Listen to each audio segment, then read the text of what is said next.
How do you look at the growth of aviation industry? Aviation industry after COVID has bounced back very aggressively worldwide. Such has been the suddenness of the rebound that many airlines world over are failing to cope with the increased demand. In America, in Europe, several airlines have had to cancel thousands of flights because they either do not have pilots or the airports do not have adequate staff to manage the flights. It is also one factor, of course, is that because people had not traveled during COVID years because of lockdown restrictions, there is a lot of revenge travel taking place. People who had not met their relatives for 2 years, 3 years are all wanting to travel in spite of the fact that the fares are phenomenally high at the moment, which in a way is also contributing to a part of the traveling public not traveling because they can't afford the fares which are existing today. So many people say that, look, air fares are very high, but they need to understand that the ATF prices, because of the Russia-Ukraine war, have gone up by as much as 95% since January 2022. And airlines spend almost 40-45% on fuel as their operational cost. So they cannot be offering fares which the travelers believe ought to be reasonable from their perspective. So you mean to say the prices are justified, what they are charging? You see, the fares are justified for the simple reason. Airlines have been losing money for the last 2-3 years because their aircraft are on ground. If they were operating flights, they were very limited operations. But ATF is the main factor that you need to recover a part of the cost. And Indian market is very peculiar because it is a price-sensitive market. Airlines cannot pass the entire additional burden on account of high ATF prices on the passengers through higher fares. So they're striking a balance between what they can bear and what the passengers can bear. But nevertheless, the figures that we have on domestic travel for Indian carriers for May were much higher than they are for July, because a sizable chunk of people who find the fares unaffordable are not traveling or deferring their travel plans. Do you still think there is competition in India? Sorry? There is still competition in Indian air carriers? Oh, there is phenomenal competition worldwide. Ever since the governments removed restrictions, there have been all airlines flying. As far as India is concerned, several international airlines have started flying operations to destinations which they were not operating to in the pre-COVID time. As far as the domestic sector is concerned, the competition is only getting more and more intense. Even though Indigo commands 55 to 58% market share of the domestic market, the other airlines are vying to get more, and we have Akasa Airline, which has joined operations. Jet Airways 2.0 is planning to start operations soon. So when you have augmentation of capacity in the market, what we are going to witness is, one, that the airlines in their bid to protect market share or garner additional market share will have to reduce fares. Reduction in fares would mean losses. How long can the airline, a particular airline for that matter, sustain losses? So while we welcome the addition of another airline, the reality is it also causes a lot of problems for existing airlines, because unless the market size keeps growing, the cake size keeps growing, you cannot be distributing passengers in the proportion in which they've been accustomed to. Now, if Indigo, for that matter, is 55, 58%, which they can still hold the fare, because they've got multiple capacities, flights being operated to sectors, vast network, and they are the only profitable airline in the country. But for other airlines, how long can they sustain losses? So the only way they can protect market share or attract a passenger towards them is by offering lower fares, which may be unremunerative. So, it's a very difficult situation as far as Indian aviation is concerned. Airlines can say that, look, we are compelled to reduce fares so that we can keep the market stimulated. Passengers say it's not our fault. Airlines are offering us fares, so we are making hay as far as when the fares are low. So there is lack of appreciation, because even when you have the CEO, Vinay Dubey of Akasa Airlines saying, we'll be offering very affordable fares. It's not a question of offering affordable fares. The question is, are you going to be able to sustain your flight operations at those affordable fares? Now, we have seen it in the past, the bloodbath that has taken place. We have seen shutting down of several good quality airlines, both Kingfisher and Jet Airways, the good products, good quality airlines, but they could never make profit. Or take, for that matter, even Vistara from the Tata Singapore stable. They have never made profit ever since they started operations, because full service carriers have a higher cost platform, and they are in competition with the low cost airline, which currently command roughly 82% market share. Now, how are you going to match the fares and still make profit? So it's doomsday time, one can say that, look, somebody has to take or bell the cat and say, I'm increasing fares, which are going to be remunerative, which will recover the cost of producing a seat. And unless that is done, how will airlines, particularly the full service carriers or airlines which are weak as far as financial muscle is concerned, going to sustain operation and survive in the Indian market?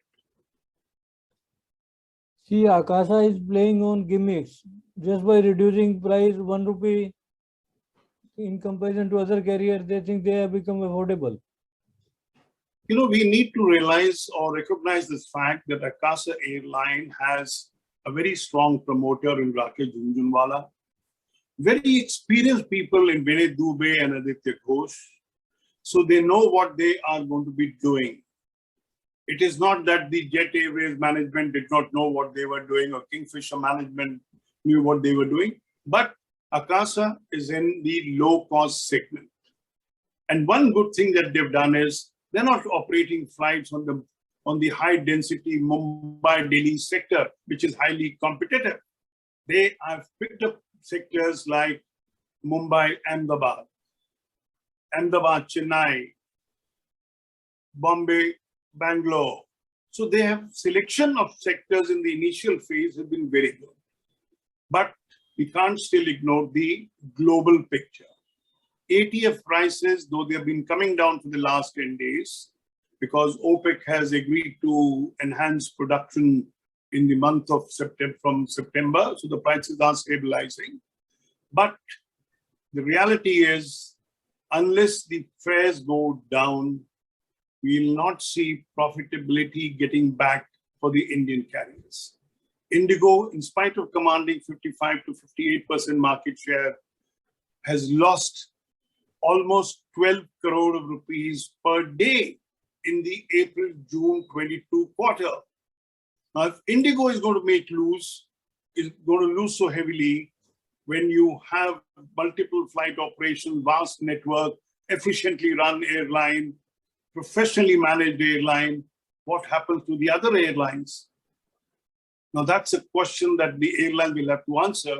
And in the next few days, when we have more airlines announcing the quarterly results, we'll know where they stand.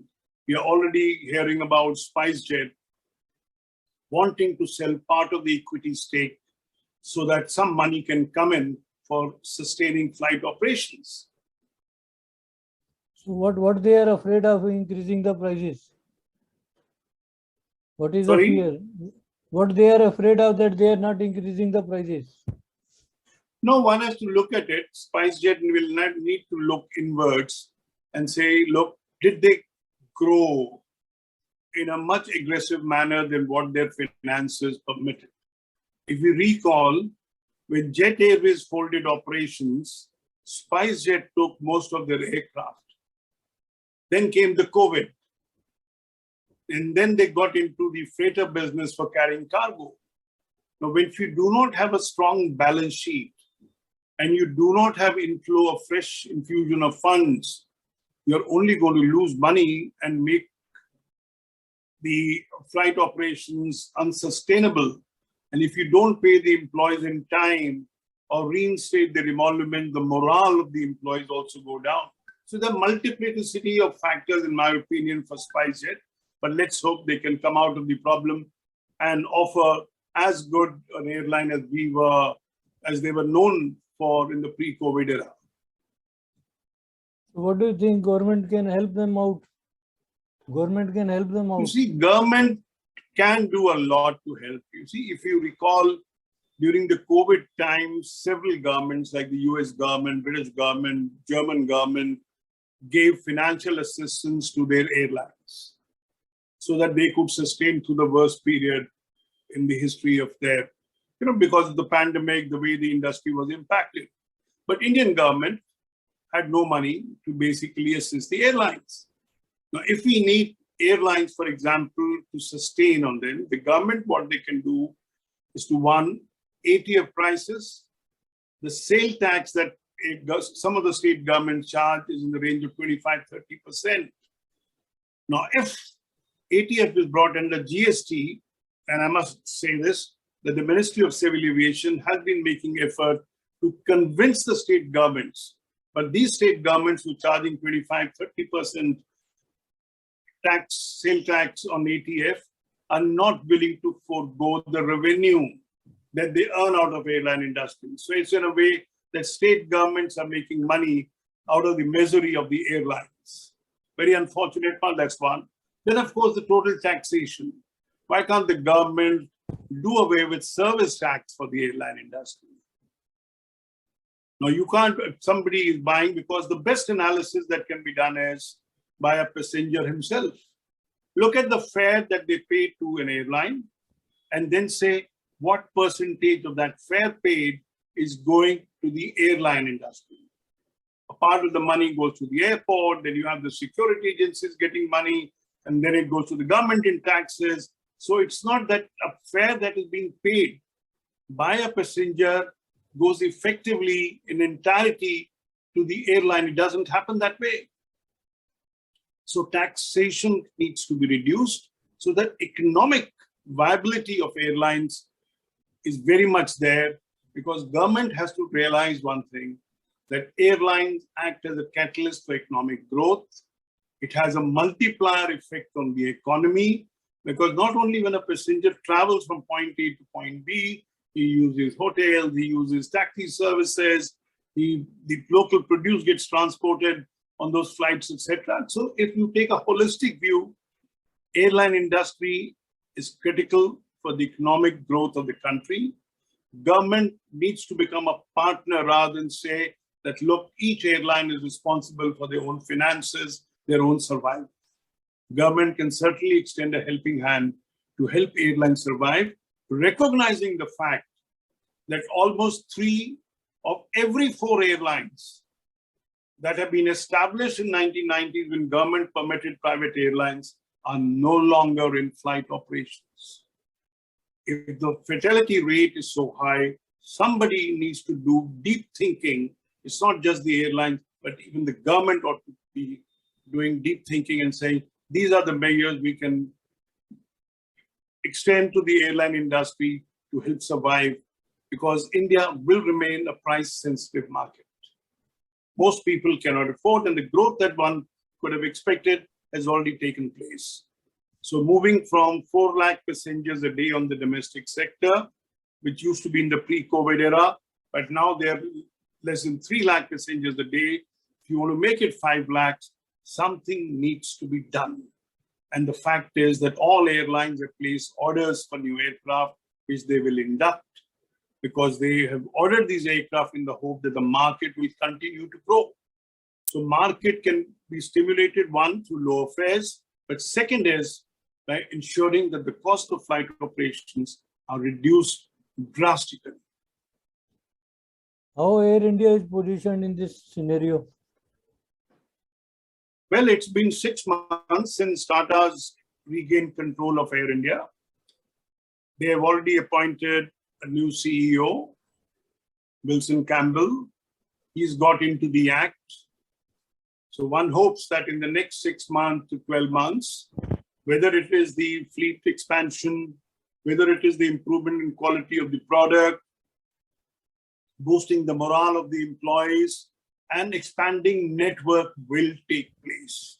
That is the expectation people had when Air India, this investment was taking place, that let there be a new buyer who can put in more money, ensure that Air India regains part of the glory that it once had when J.R.D. Tata was running the airline.